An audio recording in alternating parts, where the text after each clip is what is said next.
Hello. Good morning. How are you? It's lovely to be here. I was just coming in and somebody told me that I was the elephant in the room, which disappointed me because I thought I'd lost a little bit of weight recently. So really happy to be here with you and hopefully try to talk a little bit about some of the issues that have come up in the last couple of days.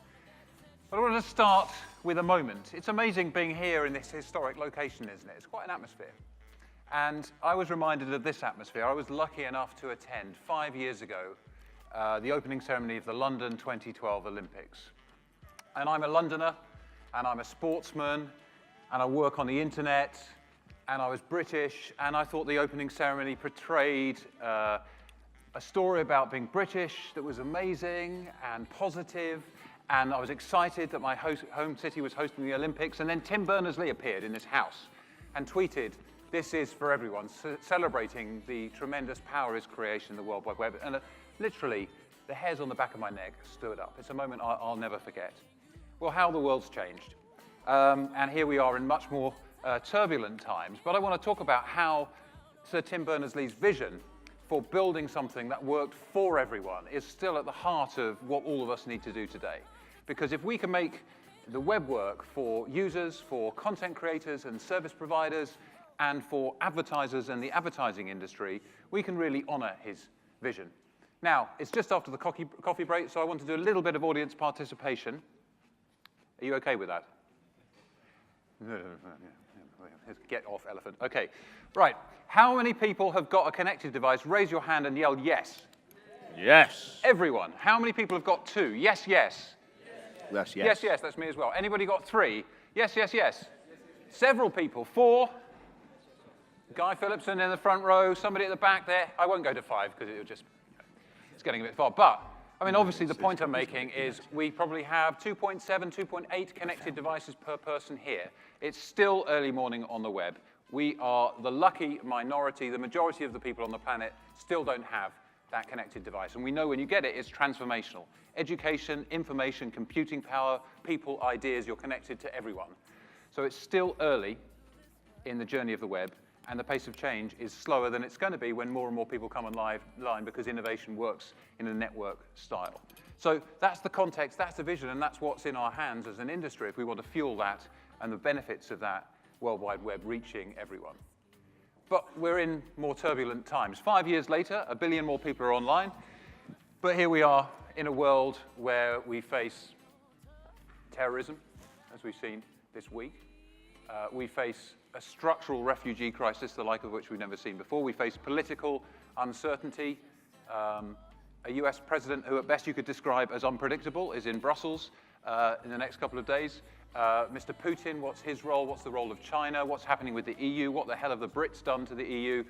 We've had the rise of populism and nationalism. You could be forgiven for crawling back under the duvet in this context, couldn't you? And I think in the same time, we face a whole bunch of challenges which we've been discussing here as an advertising industry too. And I would assert that it's important in these turbulent times to hold true to the big picture vision, the picture of 5 billion people online, 25 billion devices, the benefits of Sir Tim's vision going to everyone, and make sure we keep that in mind as we work through the issues that all of us face. So I would normally spend lots of time talking about the opportunities and the tremendous change that all of this can bring to us. But instead today, I'm going to focus on the challenges and talk a bit about what I see as the big challenges and give you a sense of what we at Google are trying to do and how we're trying to work with all of you in the best way that we can do. Hopefully not too frustrating, but trying to work as an industry to solve some of these things together. So I want to pick up on those things. I'm optimistic, but I'm also realistic about these things. So first thing, let's think about users and their experience of the web and the challenges that they face, whether that be security, hacking, malware, spam, Snowden and his revelations. It's not just bad actors in Macedonia, it's governments of all types that are trying to get after users' data. Sony and Yahoo, WannaCry more recently, enormous and challenging times around the security of data. Spammy ads leading to something in excess of 600 million ad blockers. That's not good for anyone when users' experience is terrible. People who are trying to publish legitimate quality content and services aren't able to make money, and advertisers aren't able to reach the audience and fuel all of this stuff. So a big question for us, first big question, is how do we make the digital world safer for users? If we don't have that, we haven't got anything. Second challenging area is the whole, what we now know as fake news and bad content. Misrepresentative content, people who say that they are something they're not, deliberately misleading content, people who are saying something that is not true. Content that incites hatred and violence and fuels terrorism. If a Macedonian village can put up 140 websites alleging to be about US politics, that's a problem for those who are putting up legitimate websites and legitimate content. How do you reach an audience at scale? And how do you make money in that environment? How do you cut through? How do you make a difference, call a difference between the good and the grey and the bad and the ugly and the illegal? How do you call of that in a world where, to my understanding, Facebook gets something like 30 million comments a minute, YouTube has 400 hours of video uploaded every second, and many, many other services and platforms have huge amounts of user interaction all the time. How do you deal with that? So the second question is, how can we secure the future of quality content and services in this environment? And then for all of us as an industry, calls for transparency and programmatic, a murky world full of huge numbers of intermediaries moving incredibly fast, really difficult to understand. It's an acronym soup at best. After the Snowden revelations, how do we protect data? The need for common standards. And this is something that I'm very conscious about, and I know it's been talked about a lot in the last day or so. You know, the EU has embarked on this approach to try to reach a single digital market.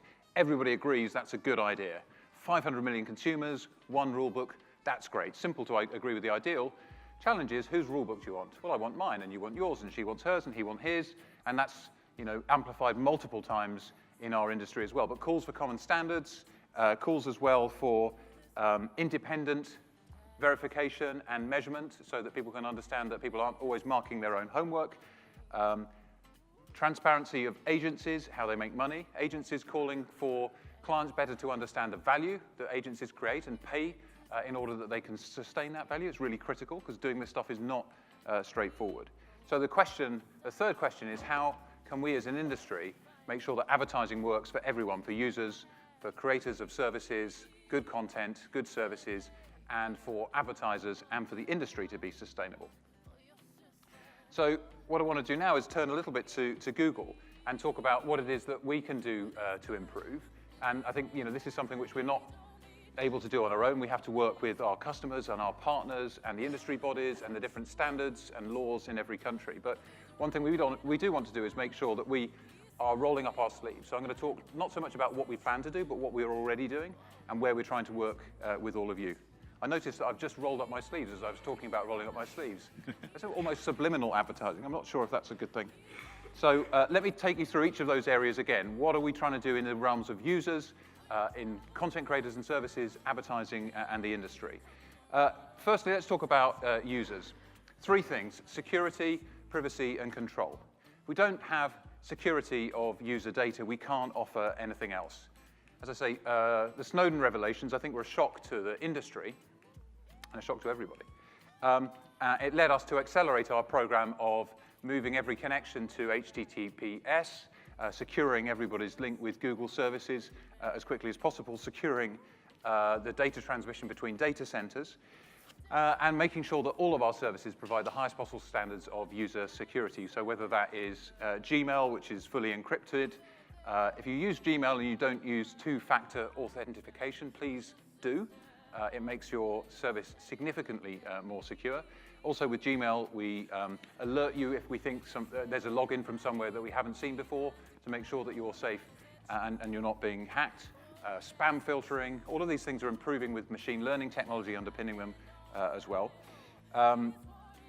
Chrome, updating in the background all the time to make sure that it's secure, capturing malware and bugs and viruses as quickly as we can do, scanning the Play Store on Android, all of the apps there to understand where bad experiences are happening and where we can stop users being affected or infected.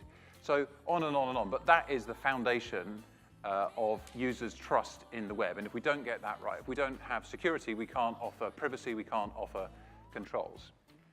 Second thing, you want to be in control of who you share your data with and how it's shared and what it's used for. And I think there are two sort of ways to think about this. One is content. So the content that you create, your Gmail, your docs, your photographs, your videos, that's your content that you create. And then there's data created by your activity, where you go in the world, where you go on the web, what you do online. In 2016, we rebuilt my account on Google, and it was rebuilt and led by our engineers in Munich in Germany. One of the things that we want to try to do is set our standards for privacy and security around what Germans expect, because they have, quite understandably, very high standards there. So our German engineering team led this. Over 1 billion people have been to my account, and we ran a privacy checkup, which in Europe, tens of millions of people visited and ran through our privacy checkup. And as they did so, over half of them changed some of the settings. So it showed it wasn't just a, let me just click through this and get to what I want to do. People are actually thoughtful about this and care about this and want to be in control of these things.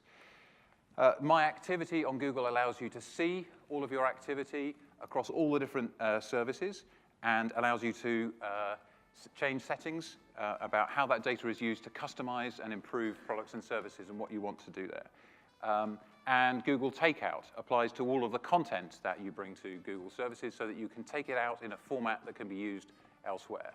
These are all principles that come from being born of the open web and that we're proud of, and we think are important because it means that our engineers have to build services that people really want to stay with because it's easy to leave and to walk away from. So we're trying to do our best to set very high standards on privacy as well. So security and privacy, but then let's turn to advertising and the control that you expect in advertising. Last year, we moved to giving you one button that allows you to turn on or off ads personalization on our services. We support, obviously, the ads choices, standards, why this ad, so that you can understand what it is that's allowed an ad to be targeted to you, and to mute this ad so that something that's annoying you is something you no longer have to see just by clicking an X. And not only that, it's not just you who benefit from that. Where we see ads that are constantly annoying people, we can go back and look at where that's coming from and actually penalize bad actors in that environment. So that's users helping us to make the web work better for everyone as well.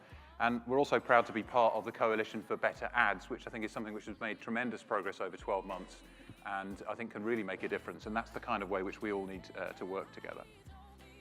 So from a user perspective, security, privacy, and control over advertising experience, all of which will need to continue to get better. These are not built and done. We know that we can always do better, and listening to users and listening to you and listening to other players on the web, we can try to continue to improve together. Now I want to turn and talk a bit about the world of content and services.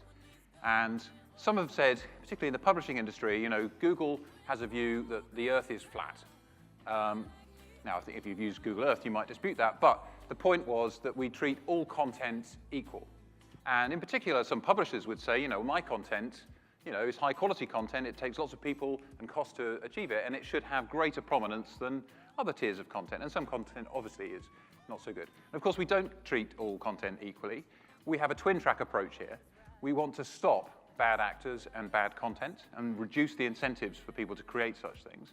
And we want to find ways for quality content to reach an audience, make money, and keep innovating.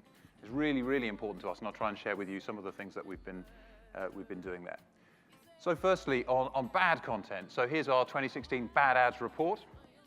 Removed 1.7 billion bad ads. You can see some examples there in different sectors and different types of issues that we're dealing with, tabloid cloaking, trick-to-click ads, and so on. We removed 300 million video ads last year, and probably more now, and working very hard on that. If it took you a second to review and remove an ad, if you worked continuously with no breaks, it would take 50 years to do all of that. It's a lot of work. Obviously, we're doing that with people, and we're training machines to be a part of that as well, so that we can do it faster and more accurately. So it's a big part of what we need to do is to make those to make the web better through improving advertising.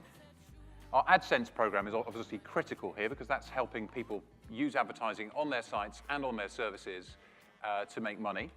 And you may not know this, but obviously we have many, many thousands, hundreds of thousands of players who use Adsense. but only 1 in 8 who apply to become part of the Adsense program is accepted. There's about 12% accept rate on Adsense, which means we have a pretty high bar on who we don't accept. And we review who are the players on Adsense, and last year, over 100,000 players were removed from the Adsense program because they weren't adhering to the guidelines and the standards that we would expect. So we also improved our policy more recently on Adsense, which is to have a tighter policy around misrepresentation. You have to be who you say you are. You can't be somebody pretending to be, the Boston Telegraph courier. So all of those things are important to try to minimize the incentives and the ease with which bad actors can play. But then we need to support the good actors as well. So a couple of things here. How do we ensure that good content, quality content of all types, can find its audience, and then how do we ensure that it can make money? And here, we kind of embarked on this journey a long time ago in 2001 after the 9/11 attacks. We began building Google News because people couldn't find quality content that was timely enough and accurate. And so Google News is something which we've run for 16 years and have got some experience there of how we try to give users the results that they're asking for that are most relevant and most useful to them. There are now over 80,000 credited news sources within Google News. They are who they say they are. They produce news content, and that fuels what we do in Google News results, but also in search results where the search is for a news-related query. And that's important because obviously you need to find quality answers when you're looking for those things. And we're not just injecting stories, we're responding to the questions that you are asking Google, or the users are asking Google. And together, Google News and Google Search send 10 billion clicks a month, 10 billion clicks a month to content creator, publisher sites that are looking for those stories. Just across 4 European countries, UK, Germany, Spain, and France, Deloitte estimated last year the value of that is in excess of €750 million. There's a lot of value coming from extending the reach and the audience for these publications. That's part of what we're trying to do there, is helping them find an audience. More recently, we've done things like adding fact-checked labels to some of those results using third parties, some of whom we're part funding as well, in order to try to ensure that users can have even more confidence in the quality of the content that they're reading on news stories. And those labels are now appearing in Google Search as well. And we've changed the search algorithm to favor quality content in this area as well. So we're working really hard, listening to the industry and looking at ways in which we can do that while still standing true to our principles for users. And then secondly, money. We tend not to talk about this very much, but last year we paid out 11 billion to publishers. Now that's advertisers spending money via Google that lands on the publisher's site. Close to 70% of the money lands with the publisher. The proportion that's going to the publisher is increasing, has increased over time. And that 11 billion is up from 2 billion in 2012 when I sat in that stadium. So that's growing. That's a key part of our role in the ecosystem and helping advertisers to find their audience in those environments as well. It's really important for us and for everyone to do that better as well. And obviously also we're making available tools for publishers, DoubleClick, Google Analytics 360, and on to help them optimize and understand their audience better. And then the third thing we're doing is the pace of change, as I said at the beginning, is bewilderingly fast. We're trying to help content creators and publishers innovate and deal with the speed of change. So 2.5 years ago, we set up the Digital News Initiative in Europe. With a handful of publishers, there are now over 200 publishers and many thousands who try to work with us and apply for some of the things that you can do in the Digital News Initiative. What we tried to do was listen hard and identify things which we could do together that would make a meaningful difference to the publishers. So one of those things was the fact that publisher sites were often really poor on mobile. Fat sites built for desktop, very rich, very slow loading. You know that if you go to a mobile site and it takes more than 3 seconds to load, you bounce away. And so we built accelerated mobile pages. Not a Google standard, an open source standard, again, back to Tim Berners-Lee open web example, that can work anywhere. Huge adoption. Last week at I/O, we announced that we found a way of doubling the speed of AMP when the unit is shown in search, and we're looking at ways in which we can bring more of this to advertising as well, so making it faster and a better user experience so that the content creator doesn't have to worry so much about the technology, they can worry about the content and the audience and the way that they build value there. Second thing is journalists and content creators. So we've trained over 100,000 journalists in newsrooms across the world and about 23,000 in Europe to use digital tools to help them research and develop their stories.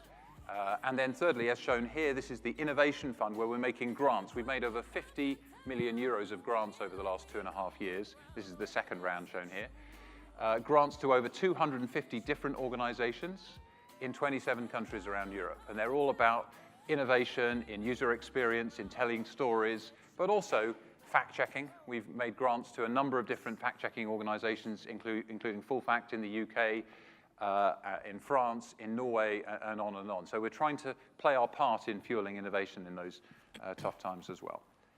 And then within the industry, we're proud to be part of the IAB in many different countries on the IAB Europe board and trying to play our part by doing real work on policy issues and industry issues together. I mentioned the Coalition for Better Ads and the progress that that's making, working more with third parties on measurement and verification, on technology players and technology stacks, on data, opening up our tools where we can to third parties so that they can build better tools. One of the things I think is particularly interesting is Tensorflow, which is where we open up some of our machine learning technology to developers and allow them to benefit from the research and the investment that we've made. It's extremely popular, particularly in the data sector. I think we'll see real advances across the sector in that arena as well. Tools that we build, we try and make available: verification, viewability, GRP reporting, and working more and more with third parties. We've long partnered with the MRC and other players like Comscore and Nielsen and Moat. We know that you want us to do more in this area, and we're looking at how we can do more, particularly on YouTube. We're working to bring some of those to market in the coming months. It takes time because we start from the user data security and privacy arena. Sometimes people don't understand that it's not as easy as they might think to protect that whilst bringing in those third-party standards, but we're committed to moving forward on that agenda as well. And I can't leave the stage without mentioning YouTube and some of the brand suitability and brand safety issues that have been reported and have affected some of you. If you have been affected by these and had to spend time unnecessarily on them, I want to say sorry. And thank you for your patience with us and also the input that we've had from many of you to how we can improve. Brief update from me, 3 things that we are working hard on and we're making big strides on: policy, controls, and enforcement. So on the policy front, this is about trying to ensure that content that advertisers might find controversial is more accurately identified and not put into monetization. And that's involved us developing smarter ways to identify that content. So there are some very obvious categories which we've never been showing, but particularly around areas like dangerous content, derogatory content, disparaging content. These kinds of things are harder to identify, but we've now made big strides on that with people and with technology. And also we've changed our standards for monetization of channels, so you need to have more than 10,000 views as a channel now. That gives us more data on the quality of the content, and obviously you have to comply with all our other policies as well. Controls, one of the things we realized was that in many cases where people were appearing on a handful of impressions that they didn't want to, they had the controls there, but they weren't using them fully. And that's not your problem, that's our problem, because our defaults are either not safe enough or not simple enough for advertisers to grasp. So we've worked tirelessly to really improve on that front as well, to give us simpler defaults, safer defaults, more exclusions, sexually suggestive content, or sensational content, or shocking content, these kinds of things. 10x the volume of keyword exclusions that people have access to, and set account-level defaults across all the different formats to make it easier for people to make high-level choices that apply everywhere. And then on enforcement, investing in 2-hour turnaround time or less in case anything does get through that needs to be addressed. So we know that we've got further to go. We're working really hard on those things. We've tried to continue to develop those in conjunction with the industry, with advertisers, and so on. And as I say, more to come on that story. So I want to end by just going back to that vision.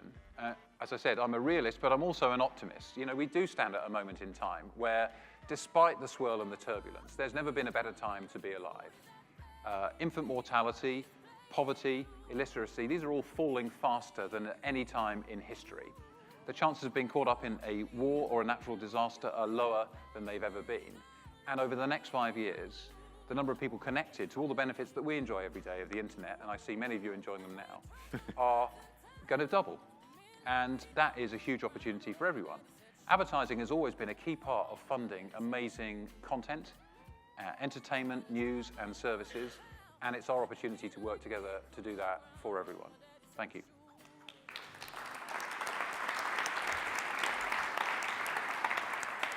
If I may, Matt, I think we've got a couple of minutes Yeah, sure. for a brief Q&A session, because I have a feeling it won't be that difficult to extract a couple of questions from the audience. Who would have thought it? Ladies and gentlemen, again, just time for a couple of very quick questions. Anyone has any questions? Well, there's a thing. There you go. That's where assumptions get you. There's a chap here. There we go, sir. Hello, yeah, no, I'm just going to reiterate. So I was moderating a panel before this, and one of the big topics that you addressed that's being talked about, I think, first off, actually, just to acknowledge, there's obviously been a lot of progress on brand safety, and that's really, really visible. But one of the topics that's certainly really high on the agenda for advertisers in the UK is around third-party verification, and you mentioned you're working on it.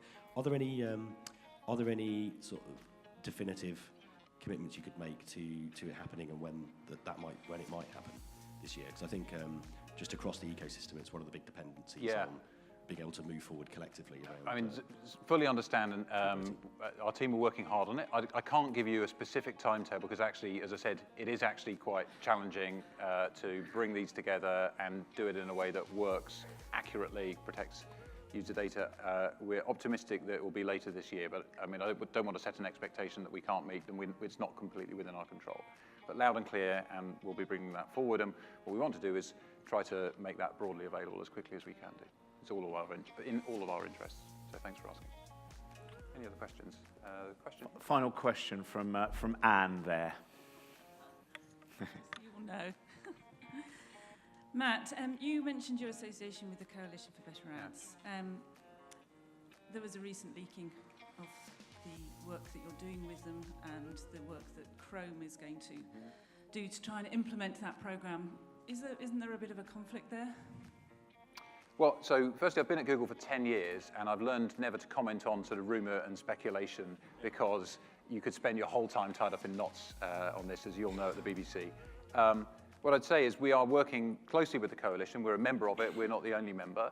Certainly, using a browser to enforce standards is one of the options that has been commented on in the media. What we will do is continue to look at ways in which we can play our part to support those aims. I think what's good about the coalition is you've got a published standard that's factually based to build around, and I think that's a real game changer. So I look forward to playing our part there and seeing how that evolves. I'm sorry I can't be more specific, but I wouldn't want to comment on rumor or speculation. Thank you very much, Matt. Okay. Round of applause for Matt Brittin. Thank you very much, ladies and everybody. gentlemen. Thank you.